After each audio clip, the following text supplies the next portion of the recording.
Mummy जी, दिन भर घर में साड़ी पहनकर सर पर पल्लू संभालना बहुत मुश्किल होता है। आप कहे तो मैं भी अब आपकी तरह घर में सूट सलवार पहनना शुरू कर दूं? अपनी नई नवेली बहू रश्मि की बात सुनकर रसोई का जायजा लेने पहुंची सुलोचना जी की भौहें अचानक तन गई। खबरदार बहू, जो मेरे सामने तुमने दोबारा ऐसी बात की, इस घर में तुम मेरी बराबरी करने चली हो। नहीं मम्मी जी, मेरा वो मतलब नहीं था। मैं खूब समझती हूँ तुम्हारा मतलब, लेकिन एक बात याद रखना बहू, जब तक मेरी सास जिंदा थी मैंने हमेशा साड़ी ही पहनी और पल्लू हमेशा सर पर रखा। उनके गुजर जाने के बाद ही मैंने अपनी मर्जी से सूट सलवार पहनना शुरू किया था, उससे पहले नहीं। अपनी सास की खरी खोटी सुनती रश्मि सर झुकाए रोटियां बनाने के लिए आटा गूंथती चुप रही, लेकिन सुलोचना जी सुनाती रही, तुम्हारी सास यानी मैं जब इस दुनिया से विदा हो जाऊंगी तब तुम भी इस घर में अपनी मन मर्जी का कर लेना। ये कहते हुए सुलोचना जी रसोई से निकलकर वापस जाने के लिए मुड़ी ही थी कि उनकी निगाहें अपनी बेटी श्रद्धा से टकरा गई।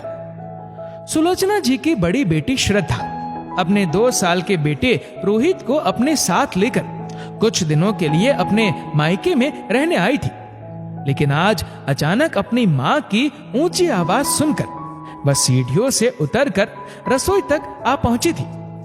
क्या हुआ मां, आप भाभी पर नाराज क्यों हो रही है? क्या बताओ बेटा, आजकल की बहुएं ससुराल आते ही अपनी सास की बराबरी करने पर उतर आती है, लेकिन हुआ क्या ये तो बताइए। श्रद्धा पूरी बात जानने को उत्सुक हुई। सुलोचना जी बताने लगी, तेरी भाभी को साड़ी पहनने से परहेज हो रहा है, अब इसे घर में सूट सलवार पहनने का मन कर रहा है। माँ, सूट सलवार तो मैं भी पहनती हूँ, इसमें दिक्कत क्या है? मुझे दिक्कत है, लेकिन क्यों माँ?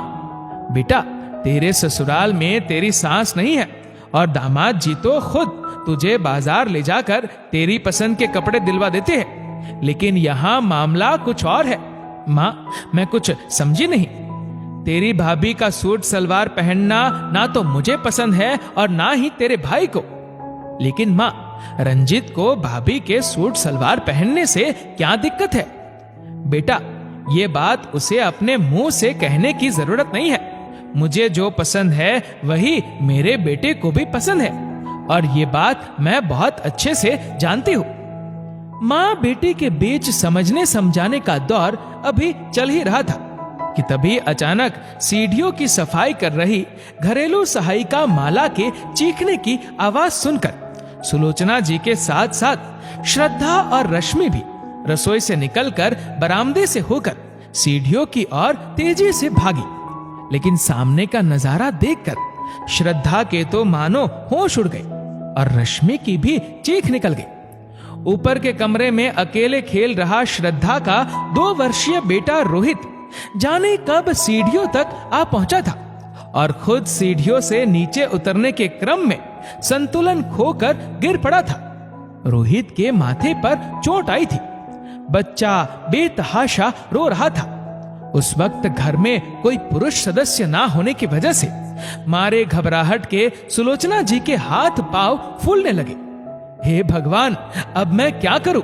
माला, तू जल्दी से पड़ोस वाले पांडे जी को बुलाने जा, अभी रोहित को लेकर डॉक्टर के पास जाना होगा। सुलोचना जी ने माला को किसी को बुलाने के लिए भेजना चाहा, लेकिन माला ने सुलोचना जी को बताना जरूरी समझा। मालकिन, मैंने अभी अभी देखा, पड़ोस वाले भैया तो अपने मोटरसाइकिल से दफ्तर के लिए निकल गए। यह सुनकर श्रद्धा ने अपनी भाभी रश्मि की ओर देखा। भाभी, आपको स्कूटी चलाना आता है ना? आप अपने कॉलेज स्कूटी से ही जाती थी ना? हाँ, लेकिन भाभी प्लीज आप स्कूटी चलाकर रोहित को डॉक्टर के पास जल्दी ले चलिए। बच्चे के माथे से बह रहा खून अपने दुपट्टे से पोंछती श्रद्धा कभी गैरेज में खड़ी स्कूटी की ओर तो कभी अपनी भाभी रश्मि की ओर बड़ी उम्मीदों से देख रही थी। अपनी ननद का दुख और बच्चे की तकलीफ देख रश्मि भी खुद को रोक ना सकी। ठीक है दीदी, आप बाबू को लेकर पीछे बैठ जाइए। ये कहते हुए रश्मि ने अपने सर पर पल्लू संभाला, लेकिन तभी सुलोचना जी ने रश्मि को टोक दिया। बहू, तुम साड़ी बदल कर सूट पहन लो। साड़ी पहनकर स्कूटी चलाने में तुम्हें दिक्कत होगी। अभी कुछ देर पहले तक साड़ी की जगह सूट सलवार पहनने के लिए अपनी मौत तक इंतजार करने को कहने वाली सुलोचना जी का अचानक बदला रूप देखकर रश्मि हैरान थी। अब खड़े खड़े मेरा मुंह क्या देख रही हो बहू? जाओ झटपट कपड़े बदल कर आओ। ये कहते हुए सुलोचना जी ने माला के हाथ से स्कूटी की चाबी लेकर रश्मि के हाथ में दे दी, लेकिन रश्मि ने ऐसा महसूस किया जैसे विवाह के बाद उसके बंद पड़े अरमानों की चाबी अचानक उसके हाथों में आ गई हो। दोस्तों, इस वीडियो को लेकर आपकी क्या राय है? नीचे कमेंट करके जरूर बताएगा। और अगर आपको वीडियो अच्छा लगा हो तो इस वीडियो को लाइक करेगा, शेयर करेगा ज्यादा से ज्यादा लोगों तक, और ऐसे ही और भी इंस्पिरेशनल वीडियोस के लिए सब्सक्राइब करें हमारे यूट्यूब चैनल को और फेसबुक पर फॉलो करें हमारे पेज को। धन्यवाद।